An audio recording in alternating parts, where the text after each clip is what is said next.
자기 지식으로 많은 사람을 의롭게 하며, 이런 제목으로 성찬 사경의 말씀을 전하겠습니다.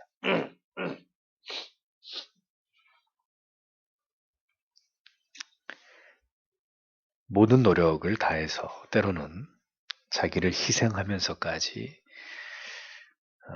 가진 노력을 다해서 이룩하게 된 어떤 결과물에 대해서 사람들은 그것을 무척이나 기뻐하고 감격해 할 것입니다. 그 이유는 그 결과가 자신이 최선을 다해서 노력한 그 수고로움의 결정체이기 때문이죠.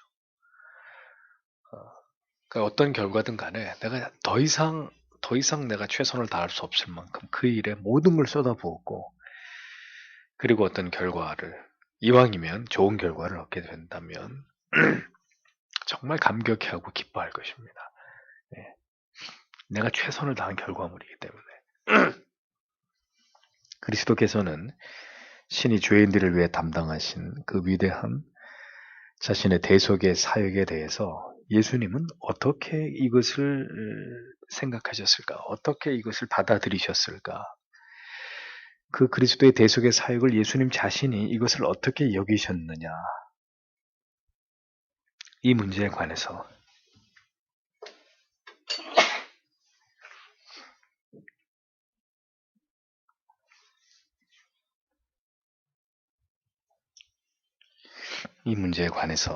그리스도의 관점에서 이사야는 우리에게 그 해답을 말해주고 있습니다. 본문을 직역하면 이런 의미가 됩니다. 그의 영혼의 수고로 인하여 그는 볼 것이요 만족할 것이다. 나의 의로운 종 그는 지식을 통하여 많은 사람들을 의롭게 할 것이며 또한 그들의 불의를 담당하리라. 이렇게 직역이 됩니다. 자, 예수 그리스도의 위대한 희생의 결과를 앞절에 10절에 이어서 이사야는 계속 이어서 이렇게 예언을 하고 있죠. 본문에서 이사야가 가장 먼저 말하고자 하는 바는 예수 그리스도께서는 자신의 대속적 십자가에서의 모든 순환과 죽음에 대한 그 수고에 대해서 그분이 매우 만족해 하실 것이라는 겁니다. 매우 만족하게 여기실 것이다 라는 겁니다. 그가 자기 영혼에 수고한 것을 보고 만족히 여길 것이다 이렇게 기록되어 있잖아요. 그러니까 예수님께서는 자신이 담당하신 죄인들을 구속하기 위해서 그분이 지불하신 모든 그 수고로운 대가와 그 결과에 대해서 대단히 매우 크게 흡족해 하실 것이라는 것을 알 수 있습니다. 네. 더 이상 그 이상으로 만족해 할 수 없을 만큼 대단히 마치 삼위 하나님께서 세상을 창조하시고 난 다음에 하나님께서 보시기에 좋았더라. 그 이상 좋을 수 없을 만큼 예수님께서 그 수고로운 모든 대속의 사역의 그 결과에 대해서 대단히 흡족해 하셨다. 주께서 그렇게 흡족해 하시고 만족해 계신 이유가 그러면 무엇 때문일까요? 그것은 아버지의 뜻을 그분이 모두 성취하셨기 때문이죠. 하나님 아버지의 뜻이 무엇입니까? 성자 예수 그리스도의 대속하신 희생을 통해서 예수 그리스도를 구주로 믿음으로 말미암아 하나님의 택하심을 입은 모든 자녀들을 모두 다 구원하시는 것입니다. 그래서 주님께서는 십자가 위에서 마지막으로 뭐라고 하셨습니까? 다 이루었다라고 말씀하셨죠. 성부의 그 뜻을 자신이 십자가 위에서 이제 다 성취했다. 그런 의미입니다. 주님은 고통 가운데 숨을 거두셨지만 그분의 영혼은 밀려오는 기쁨으로 충만하셨을 것입니다.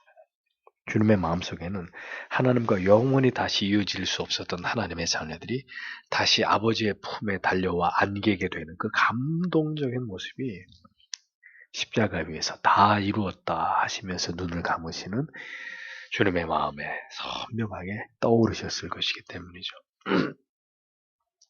주께서 열어놓으신 그 구원과 영생의 길로 수많은 하나님의 자녀들이 들어가게 될 것이고 그들이 그 새롭게 난 길에서 하나님의 은혜를 누리면서 평강 가운데 살아갈 것을 바라보시면서 주님께서는 매우 흡족해 하시고 만족해 하실 것이라고 이사야는 그렇게 예언을 했던 것입니다.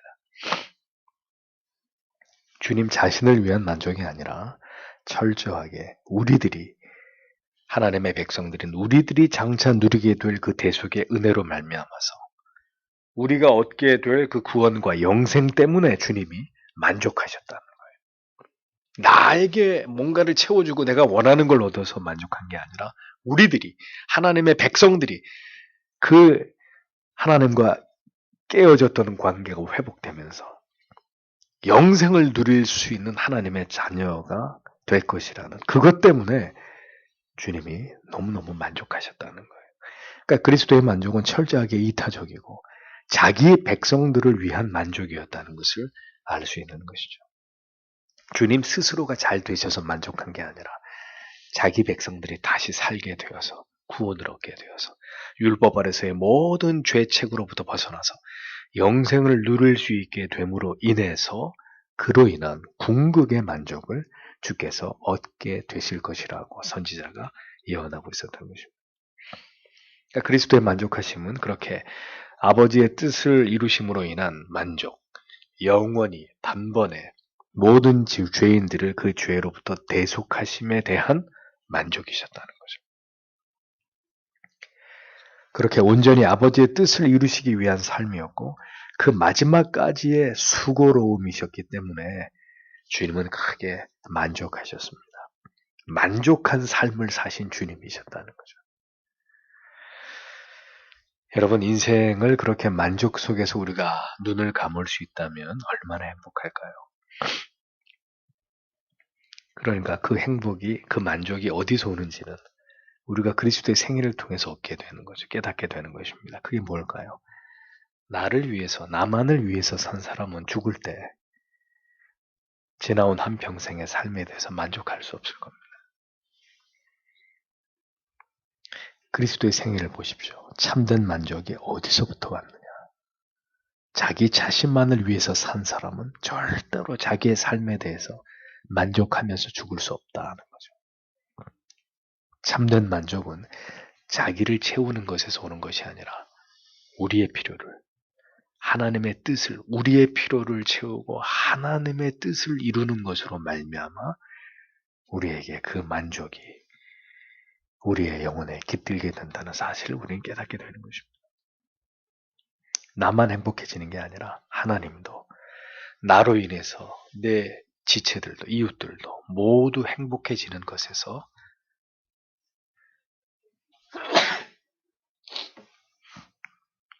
성도의 만족은 깃들게 되는 것이다 라는 겁니다.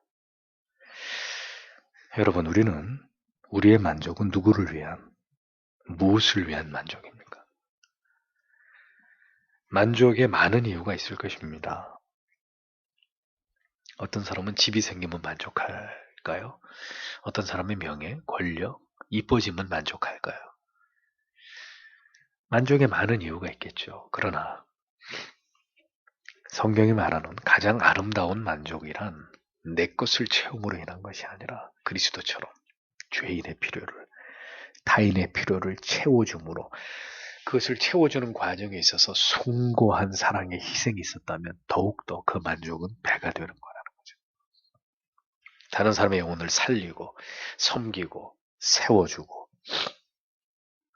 그를 도움으로 인한 그 영혼의 만족이 그리스도를 닮은 그의 자녀된 우리들의 진정한 만족이 되어야 한다는 겁니다. 그러니까 세상에 다른 것을 내게 채워가지고 만족하려고 하는 것은 절대로 만족이 될 수가 없어요. 잠시 그것이 내 손에 들어와서 만족한 것 같으나 이내 그 만족은 또 다른 불만족으로 바뀌는 거죠. 그러니까 세상에 무엇을 우리의 손에 넣어도 진정한 만족이란 건 없는 거예요, 죄인들에게.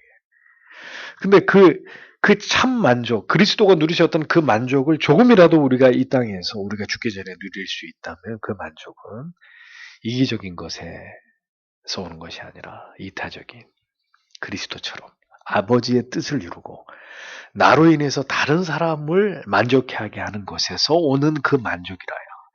그것이 진정한 만족이라.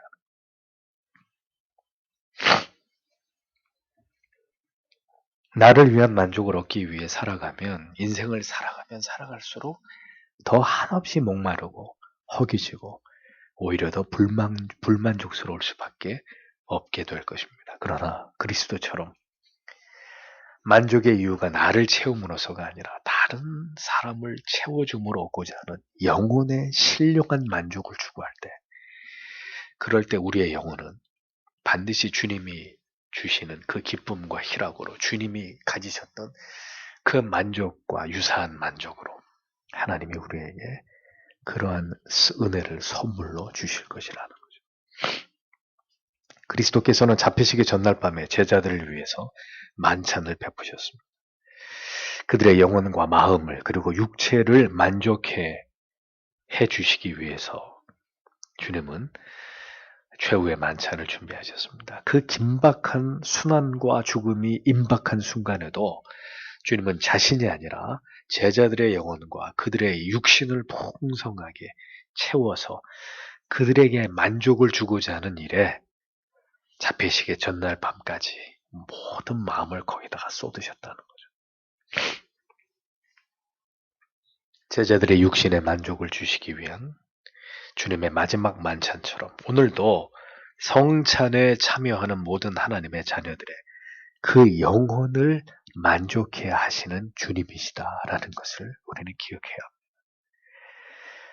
성찬은 이제 우리의 육신뿐만이 아니라 이 세상 무엇으로도 만족할 수 없는 우리의 이 공허한 영혼에 참된 만족을 하늘의 것으로 채우시는 신령한 만족을 우리에게 베풀어 주시기 위한 영혼의 만찬이라는 거죠.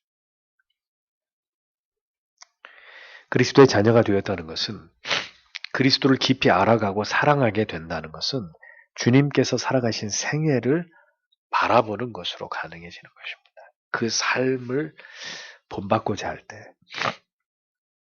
그렇게 주님처럼 살아감으로 주님께서 우리에게 주고자 하시는 참된 기쁨과 영혼의 만족을 누리고자 함이 있는 것입니다.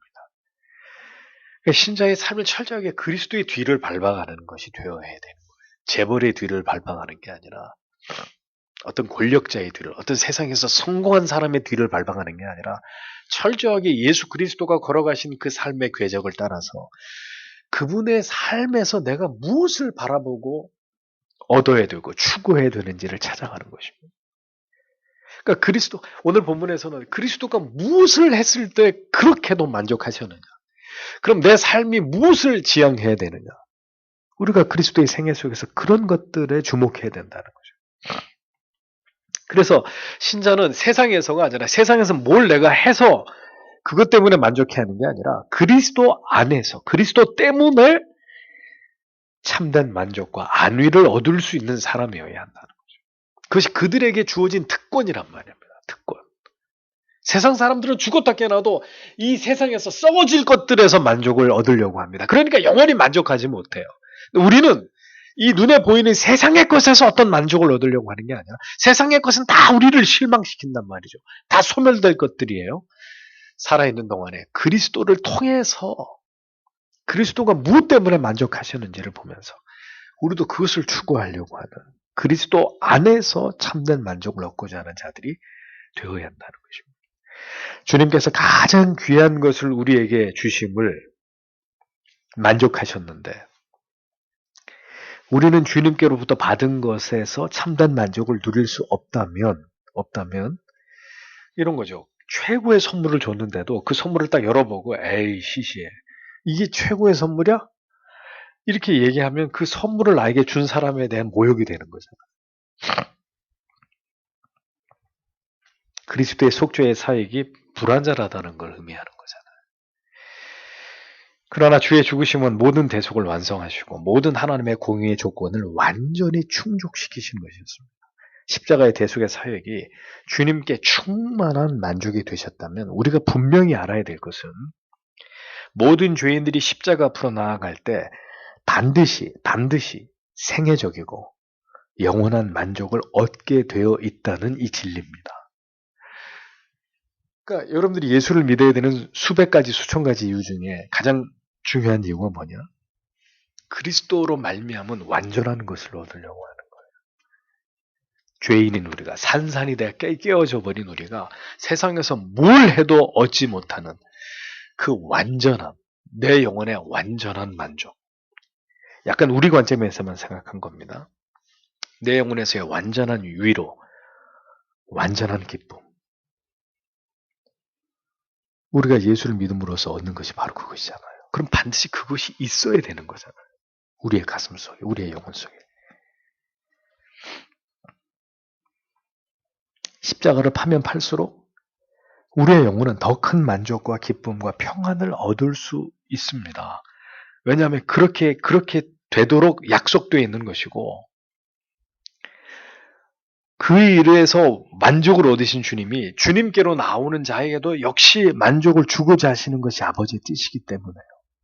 십자가를 지신 분이 그 사역으로 말미암아 가장 큰 만족을 얻었기 때문에 그 십자가 앞으로 나오는 자에게도 그의 생애 속에 가장 큰 만족을, 기쁨을, 위로를, 평강을 주고자 하시는 것이 그 십자가를 지신 분의 뜻이란 말이에요. 그러므로 우리는 그리스도를 등에 업고 다른 것에서 만족하려고 하는 게 아니라 그 그리스도 자체, 그 그리스도의 십자가 그 자체에서 우리의 영혼이 만족을 취할 수 있는 사람들이 돼야 한다는 거죠. 그리스도로 말미암아 완전한 구원과 영생의 소망과 만족을, 참된 만족을 얻을 수 있는 자들이 바로 우리들이라는 겁니다. 근데 그럼에도 불구하고 우리의 삶에 우리가 만족하지 못하는 것은 우리가 사랑하지 말아야 될 것들을 사랑하고 집착하지 말아야 될 것들에 집착하고 바라보지 말아야 될 것들을 바라보면서 살아가기 때문이라는 것을 기억해야 하는 것입니다. 여러분, 무엇에 만족을 두고 살아오신 지난 날인지를 한번 돌아보십시오. 왜 오늘까지의 나의 삶이 불만족스러웠는지, 혹은 만족스러웠다 하더라도 그 만족의 이유가 나의 모든 행복의 필요 조건이 채워졌기 때문만이 아니었는지를 돌아보시란 말이죠. 그의 나라와 의를 구하는, 하나님을 사랑하고 지체들을 더욱 사랑하는 그 삶에서 오는 진정한 영혼의 만족이, 희열이, 기쁨이 우리에게 얼마나 충만했던가를 생각해 보시라는 거죠. 십자가를 지신 그 주님이 그 자기의 대속의 행위가 그분에게 더 없는 만족이었다면 오늘 우리에게 더 없는 만족의 이유는 무엇이어야 되는가? 그것이 그리스도와 어떤 관련성이 있는 것인가? 우리는 우리의 삶에서 그것에 대한 답을 찾아야 되고 그것을 우리가 경험하는 사람들이 되어야 한다는 것입니다. 이사야는 이어서 나의 의로운 종인 자기 지식으로 많은 사람을 의롭게 하며 이렇게 예언했습니다. 자, 여러분, 그리스도께서 이 땅에 메시아로 살아가시는 동안에 그분이 가장 힘을 쏟으신 일이 무엇입니까? 그분은 병자를 고치고 귀신을 내어 쫓으시고 수많은 이적과 기사를 행하기도 하셨고 매일매일 이른 새벽 시간에 일어나서 간절하고 열렬하게 기도하기도 하셨지만 그 모든 사역 가운데 가장 두드러진 그분의 사역은 무엇이었느냐? 바로 많은 이스라엘 백성들에게 그리고 예수님의 12명의 제자들에게 천국의 복음을 가르치신 일이었습니다. 주님께서 성육신하신 이유는 사람이 알아들을 수 있는 말과 사람의 눈에 보이는 사람의 육체로 사람이 알아들을 수 있는 말과 음성으로 하나님의 말씀을 전하기 위함이셨습니다. 말씀이 뭐가 되어서 왔다고요? 말씀이 육신이 되어서 오셨다. 요한복음은 그리스도의 성육신의 의미를 분명히 밝히고 있잖아요. 말씀이, 태초에 말씀이 있었다.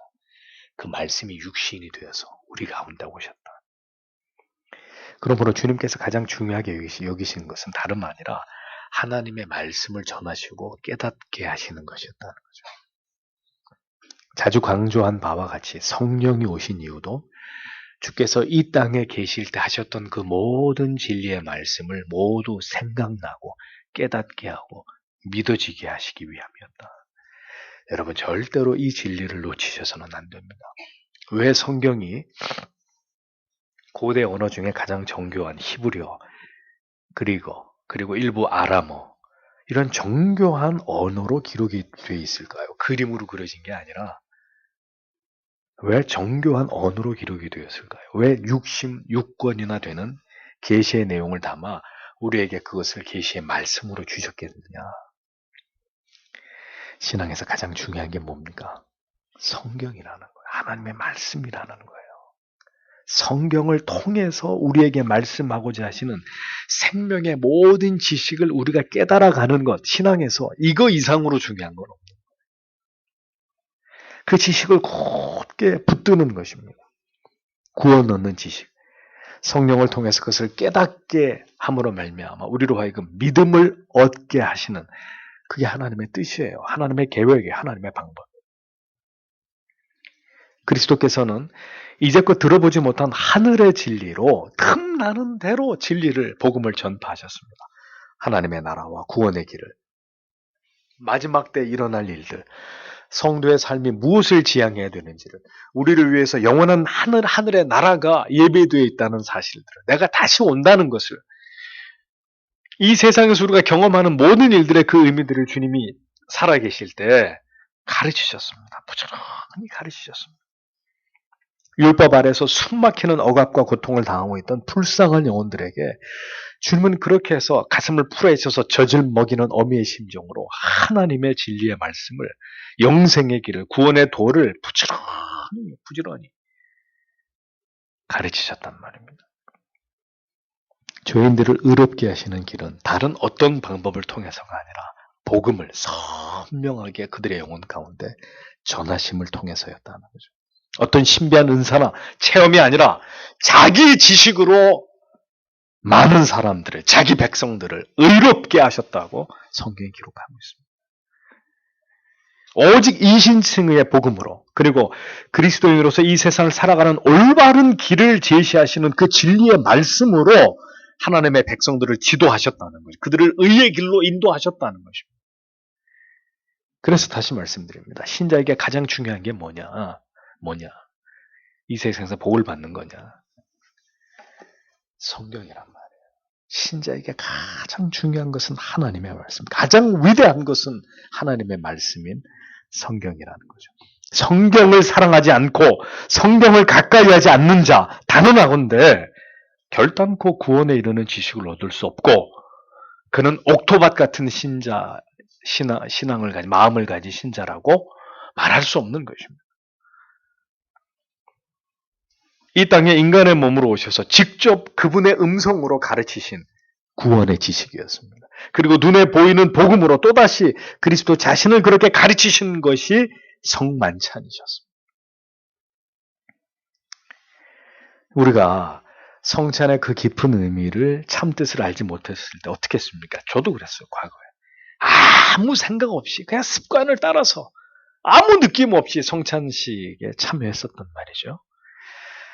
그런데 우리가 성찬의 의미를 깊이 깨닫고 올바로 알게 되었을 때 그렇게 지난날 아무 생각 없이 아무 준비 없이 참여한 성찬식이 얼마나 그리스도의 보혈을 욕되게 하는 것인지를 우리가 큰 죄를 범하게 되는 것인지를 알게 됐잖아요. 그게 바로 생명으로 인도하는 지식의 힘이라는 거예요. 지식의 힘. 깨닫고 나니까. 이 하나님의 말씀의 뜻을 깨닫고 나니까 내가 보이는 거죠. 내 인생이 보이는, 내가 살아온 길이 보이는 거예요. 내 생각이 다 들통나는 거죠. 어둠의 지식의 빛을 비추어서 그것이 어둠이었다는 것을 깨닫게 하는 것입니다.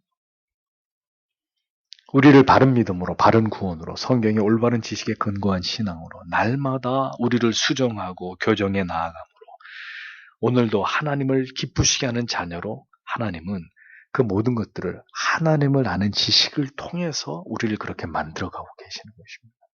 우리에게 주어진 모든 시간은 지금도 자기 지식으로 우리를 의롭게 세워가고 계시는 그리스도의 사역의 연장이라는 것을 우리는 기억해야 하는 것입니다.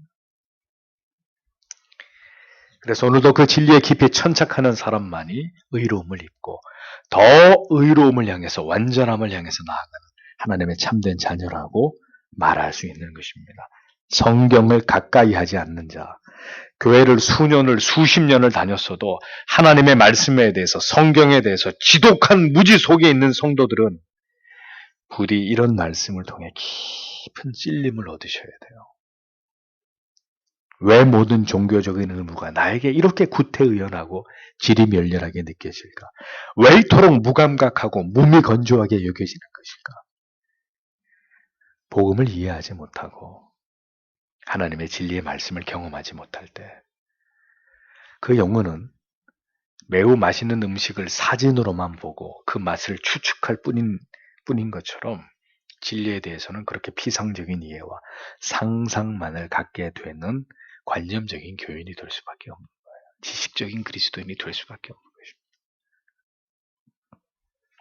것입니다. 왜 간절하고 열렬한 삶이 나오지 않는 것이냐? 왜 언제나 육신의 욕구에 굴복당하고 번번이 패배하는 삶을 살아갈 수밖에 없는 것이냐? 그것은 모두가 다 진리에 대해서 갖는 뜨겁고 간절하고 지속적이지 않은 마음과 무관치 않은 것이란 말입니다. 진리를 깨닫는 것만큼 믿는 거예요. 그 지식에 깊이 젖어들게 된 만큼 하나님을 사랑하게 되는 거예요. 이웃을 사랑하게 되는 거예요. 그렇게 되기 전까지는 수박 겉핥기 같은 그런 신앙이 될 수밖에 없는 거예요.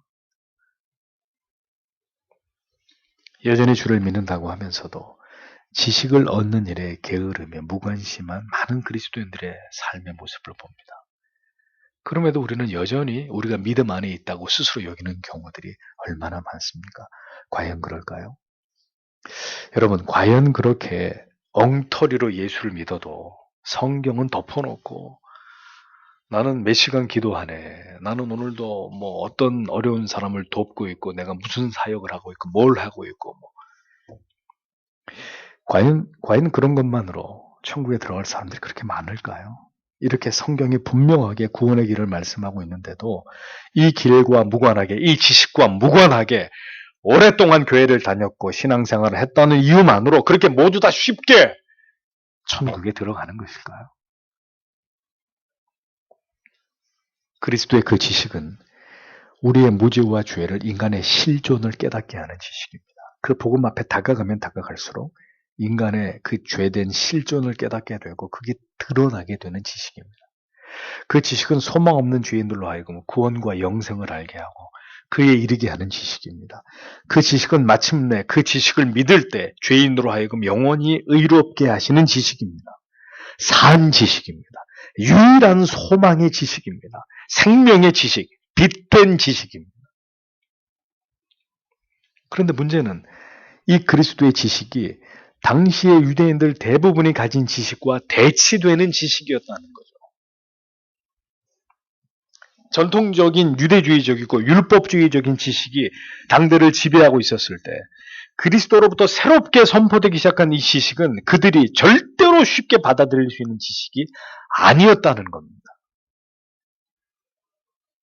율법을 지킴으로써 의롭게 되는 것이 아니라 믿음으로 말미암아 의롭게 되는 이 복음은 당시의 모든 이스라엘 백성들에게 충격적이었고 그리스도께서 자신을 하나님의 아들로 소개하신 이 대목은 그들에게 신성모독적인 것이었다는 거죠. 예수님 당시에도 예수님이 말씀하시는 지식은 이단적인 것이었습니다. 지금이라고 다를까요? 언제나 올바른 진리와 지식은 많은 사람들의 배척을 당하기 마련입니다. 다수의 지지를 얻지 못합니다. 모두가 좋아서 어쩔 줄 몰라 하는 그건 지식이 아니에요. 복음이 아니에요. 지금도 이 분명한 구원의 도와 바른 진리, 성경에서 비롯된 모든 교리들은 어떻습니까, 여러분? 많은 교회에서 환영을 받고 있나요? 이 시대 많은 그리스도인들에서 열렬히 사랑을 받고 있습니까? 그 반대잖아요. 이런 사람들이 생명으로 우리를 인도하는 지식에 대해서 얼마나 많은 사람들이 여전히 무지하고 이를 배척하고 이것을 불편해하는지를 보여주는 단적인 예가 되는 거죠.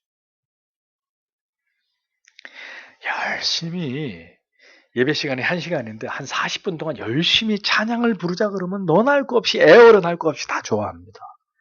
교회가 여러 가지 다채로운 문화적인 이벤트를 하고 행사를 하고 그러면 사람들이 열렬히 이걸 환영하고 즐거워하고 뭐 바자회 하면 막 사람들이 동네 사람들 다 몰려오고 다 좋아요. 다 좋아해요. 그런데 교리를 배우고 신조를 논하고 그에 따른 바른 신앙을 강조하고 예배 바른 형식과 전통을 고수하는 것에 대해서는 지금도 많은 교인들이 거부감을 나타내잖아요.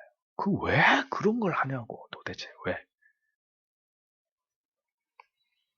여러분 우리가 진정으로 하나님을 아는 지식을 추구하는 자들이라고 말할 수 있느냐?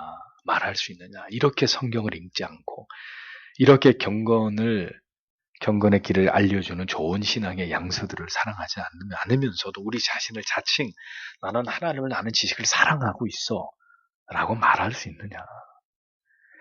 그 진리만이, 그 참된 지식만이 우리를 의로움 가운데로 인도해 주신다는 사실을 분명히 성경이 말씀하고 있는데도 자기 지식으로 우리를 의롭게 인도하시는 그 그리스도를, 그 그리스도의 마음을 우리가 쫓아가고 있는 것이냐. 이 말씀을 통해서 우리가 깊이 우리 자신들을 들여다봐야 된다는 것입니다. 성경의 진리만이 우리를 살게 합니다. 분별하게 만듭니다. 무엇이 진리인지, 진리가 아닌지. 성경의 진리만이 우리의 두려움과 근심과 염려와 의심을 몰아냅니다. 죄악의 족쇄에 묶인 모든 영혼들에게 진정한 자유를 얻게 합니다. 오직 하나님을 아는 예수 그리스도가 누구인지를 말씀하시는 그 생명의 지식만이. 요한복음 14장 25절 26절에 내가 아직 너희와 함께 있어서 이 말을 너희에게 하였거니와 보혜사 곧 아버지께서 내 이름으로 보내실 성령 그가 너희에게 모든 것을 가르치고 내가 너희에게 말한 모든 것을 생각나게 하시려라. 모든 게 뭐예요? 복음이잖아요. 그리스도께서 말씀하신 지식이잖아요.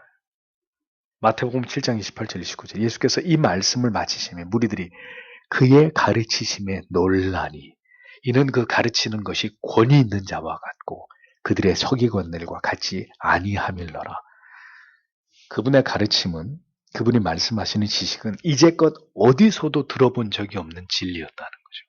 그래서 그의 가르침, 그가 그 입에서 쏟아져 나오는 그 지식을 들으면서 사람들이 깜짝 놀랐단 말이에요. 권세 있는 자와 같이 이제껏 들어보지 못한 말씀들이 그분의 입에서 막 쏟아져 나오는, 누구에게도 어떤 서기관, 율법사, 제사장에게서 들어보지도 못한 얘기가 그분의 입에서 콸콸 쏟아져 나오는 거예요. 그 생수가. 참된 진리를, 복음을 들을 때 우리는 그와 같은 깊은 깨달음과 은혜와 감동을 느끼는 거잖아요. 그래서 다 어디서 나오는 것이냐? 주의 진리에서, 그 지식에서 나오는 거잖아요.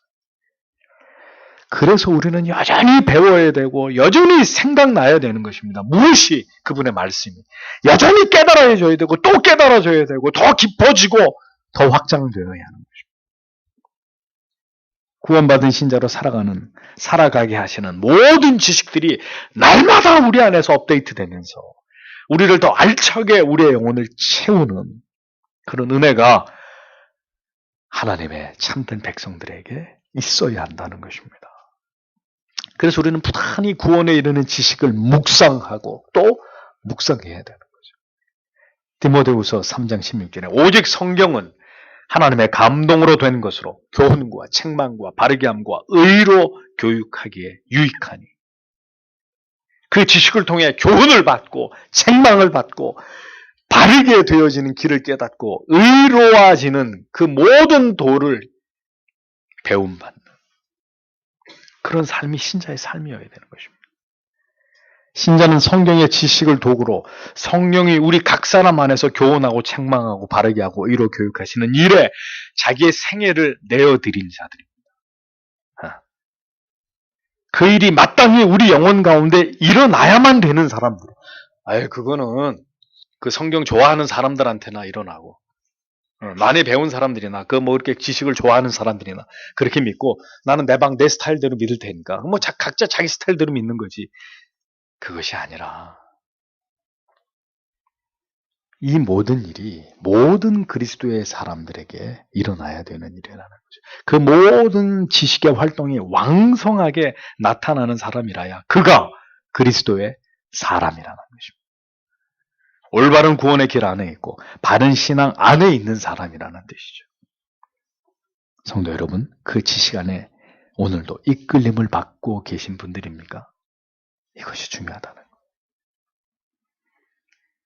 성경의 진리를 참된 지식을 추구하는 일은 이 세상에서 그렇기 때문에 가장 아름다운 일이고 가장 가치 있는 일입니다. 물론 오해하지 마십시오. 저는 주제주의나 지식주의로 가자는 얘기를 하고 있는 것이 절대로 아닙니다. 그것에 빠지는 것은 더 위험한 일이죠.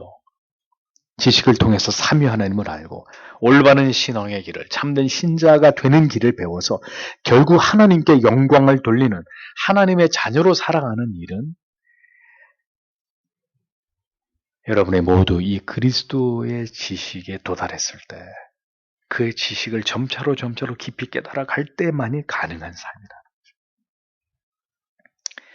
다시 말씀드립니다. 이스라엘 백성들의 멸망당한 이유가 무엇입니까? 결정적으로 그들은 구원에 대한 빗나간 지식, 잘못된 지식을 믿었기 때문입니다. 율법을 지킴으로 스스로 의롭게 되고자 했던 선민이라는 자부심과 할례가 자신들이 구원받은 분명한 하나님의 자녀인 증거라고 그들은 그렇게 여기면서 그 어리석은 지식을 따라서 그들은 하나님을 신앙했단 말이죠. 그들의 그 잘못된 어리석은 지식이 결국 그들의 영혼을 버림받게 만든 가장 결정적인 이유잖아요. 여전히 성경을 사랑하지 않고 진리를 올바로 깨달아가는 것을 중요하게 여기지 않는 많은 교인들이 있습니다. 과연 그러한 그릇된 신념이 결국 어떤 결과를 가져오게 될지는 머지않아서 모두가 알게 될 것입니다. 지식만으로 신앙을 대체하는 것도 올바른 신앙일 수 없지만 모든 지식을 업신여기고 체험만으로 신앙을 삼으려고 하는 자기 열심만을 가지고 하나님을 믿으려고 하는 이런 사람들은 더 위험한 믿음을 가진 사람들. 호세아 4장 6절은 분명히 말씀합니다. 내 백성이 지식이 없으므로 망하는도다. 네가 지식을 버렸으니 나도 너를 버려 내 제사장이 되지 못하게 할 것이요. 내가 내 하나님의 율법을 잊었으니 나도 내 자녀들을 잊어버리리라. 라고 말씀하셨습니다. 지난주부터 청년들이 결혼에 대해서 성경적인 배움을 시작했습니다. 2년 전에, 3년 전에도 했었고 몇 년 주기로 결혼하지 않은 청년들에게 결혼에 대해서 가르칩니다. 성경적인 결혼에 대한 지식이 없으면 결단코 성경적인 가정을 세울 수 없기 때문입니다. 그러니까 이 모든 지식에 대한 무지가 결국 우리의 삶을 불행하게 하고 고통스럽게 한다는 것에 대해서 이의를 제기하실 분 있으면 말씀해 보세요. 그리스도를 하나님의 뜻을 아는 지식을 배우는 것은 하나님께서 지극히 기뻐하시는 일입니다. 진리의 가치가 얼마나 위대한지를 강조하기 위해서 주께서는 요한복음 16장 13절에 뭐라고 말씀하셨습니까? 진리를 알지니 진리가 너희를 자유케 하리라. 빌립보서 4장 9절에 너희는 내게 배우고 받고 듣고 본 바를 행하라. 그리하면 평강의 하나님이 너희와 함께 계시리라. 디모데후서 3장 14절 그러나 너는 배우고 확신한 일에 거하라. 바울은 디모데에게 이같이 진리를 생명의 지식을 아는 일의 중요성을 깊이 강조한 바 있습니다. 지금처럼 그렇게 성경을 읽지 마십시오. 그러면 성경도 여러분의 삶에 결코 관여하지 않을 것입니다. 그리스도께서 행하신 위대한 일을 이사야는 마지막으로 그들의 죄악을 친히 담당하리라 이렇게 예언했습니다. 여러분 여쭤보겠습니다. 그리스도는 노동자를 위해서 오셨습니까? 그리스도는 아주 위대한 CEO로서의 훌륭한 면목을 우리에게 그런 인사이트를 주시기 위해서 오신 분입니까? 그리스도는 인권운동을 하기 위해서 이 세상에 오신 분인가요? 그분은 탁월한 리더십을 우리에게 가르치기 위해서 오신 분인가요? 아니면 놀라운 심리적 대화법을 통해서 내적 치유를 해주시기 위해서 오신 분인가요? 모두 다 미친 소리들입니다. 다 헛소리들에 불과합니다. 그리스도는 우리의 죄를 담당하기 위해 오신 분이십니다. 우리의 죄악을 친히 담당하기 위해서 오신 구주이십니다. 그것이 성육신하신 유일한 그분의 목적입니다. 가장 잘못된 기독론적 접근 방법이 앞에서 말씀드린 대로 천박한 주제를 그리스도에게 더 씌워서 그분의 생애를 연구하려고 드는 쓰잘데기 없는 일들이란 말이에요. 어디 그리스도의 오심을 그런 것에 비유합니까? 그런 것에서 교훈점을 찾으려고 하는 미련한 짓들을 하냔 말이죠. 그리스도께서는 우리의 모든 죄와 허물과 우리의 그 지독한 연약함을 모두 감당하시고 율법의 모든 짐을 대신 십자가에서 감당하시기 위해서 이 땅에 오신 하나님의 아들이십니다. 그리스도께서 피를 토하듯이 가르치신 그 모든 하늘의 지식도 우리를 의롭게 한 것도 결국 주의 죄악을 대속하신 죽으심으로 완성하신 일입니다. 그 모든 메시아의 사명과 이 땅에 오신 목적의 완성은 죄인들을 위해서 십자가 위에서 그분이 자기를 버리심으로 마침내 끝나게 되는 것이었다는 거죠. 우리가 오늘도 기쁨도 감격도 소망도 없이 살아가는 이유는 오늘도 성경 속에서 뿜어져 나오는 이 복된 구원의 지식에 대한 무관심과 무지 때문입니다. 그 지식이 주는 신령한 은혜와 기쁨에서 멀어져 있기 때문입니다. 그 죄사함의 속죄의 효력을 날마다 우리의 삶에서 현재적으로 경험하지 못하고 살아가고 있기 때문입니다. 언제나 죄를 무겁게 여기는 성도의 마음에는 십자가의 구속의 은혜가 지속되기 마련입니다. 언제나 죄의 문제를 가장 중요하게 여기면서 그 죄의 문제를 항상 무겁다기보다도 중요하게 여기는 성도의 마음에는 언제나 예수 그리스도의 십자가의 구속의 은혜가 그 마음 가운데 계속 지속될 수밖에 없어요. 그리스도의 십자가를 묵상하는 성도의 삶에는 죄에 대한 민감함과 거룩과 순결한 삶에 대한 열망이 항상 일정한 크기만큼, 일정한 분량만큼 유지되기 마련입니다. 성찬은 바로 이것을 기억하게 하는 가장 안전한 장치란 말이죠. 멀어지지 않고 잊혀지지 않으면서 계속해서 죄인들의 가슴 속에서 우리의 실존을 떠올리게 하고 우리에게 어떤 은혜와 사랑이 임했는지를 잊지 않게 만드는 때마다 우리의 영혼에 그렇게 날아드는 천국발 주께서 쓰신 편지와 같은 것이 성찬 예식이란 말이에요. 성도 여러분, 어떤 화가가 혼신의 힘을 다해서 어떤 작품을 만들었다고 가정을 해보죠. 그럼 그 사람에게 그 화가에게 가장 큰 보람과 기쁨이 뭐겠습니까? 자기의 작품을 보면서 많은 사람들이 감탄하고 그것을 즐거워하고 감동의 눈물을 흘리고 위로를 받는 것이겠죠. 그리고 그 작품을 그린 작가인 자기를 기억해 준다면 더없이 영광스러운 것일 거 아니겠습니까?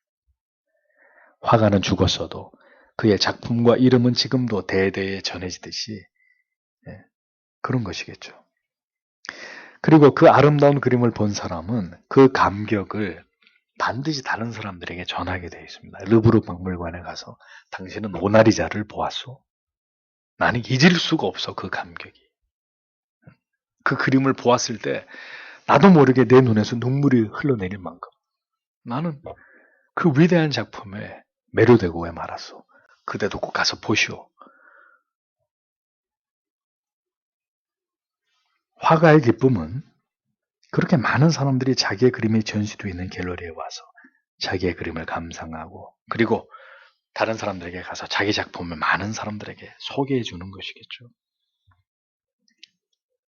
십자가의 모든 순환과 죽으심에 대해서 그분 스스로 대단히 만족해 하실 만큼 기쁘게 여기신 대속의 사역이셨습니다. 생명에 이르는 참된 복음, 영원한 진리의 지식으로 바로 우리를 의롭게 하고자 하셨던, 그래서 그토록 피를 토하듯 외치고 가르치셨던 그분의 말씀입니다. 언제나 우리의 허물과 연약을 위해서 아낌없이 자신을 희생하셔서 완성하신 속죄이셨음을 오늘도 우리가 항상 기억하는 그것을 주님이 우리에게 가장 원하시지 않겠습니까? 아름답고 감동스러운 것은 우리를 살게 한 그 위대한 가치는 두고두고 우리의 마음에서 감동과 감사로 이어져야 되고 그것은 누군가에게 반드시 전해져야 합니다. 우리에게 그것이 무엇입니까? 그리스도의 대속하신 은혜요. 그분의 위대하신 십자가에서의 속죄의 사역이죠. 주께서 자신의 위대하신 대속의 사역을 어떻게 평가하셨는지를 다시 묵상하고 우리가 생각해 보면서 이 진리가 오늘도 우리의 영혼과 삶에 녹아서 그 위대한 뜻을 이루어 나아가는 우리의 남겨진 생애가 되도록 하나님이 우리 주께서 또 성찬 예식을 통해서 우리에게 주님이 만족하셨던 그 위대하신 구속의 사역을 기억하게 만드시는 그 은혜로 우리의 가슴을 채워주시기를, 우리의 마음과 영혼을 충만케 해주시기를 소원하시면서 그것을 위해서 하나님께서 우리의 마음을 합당히 준비시켜 주시기를 기도함으로 오늘도 여러분 하나님 앞에 기도하시면서 성찬을 준비하시는 지혜로운 하나님의 백성들이 다 되시길 바랍니다. 기도하겠습니다.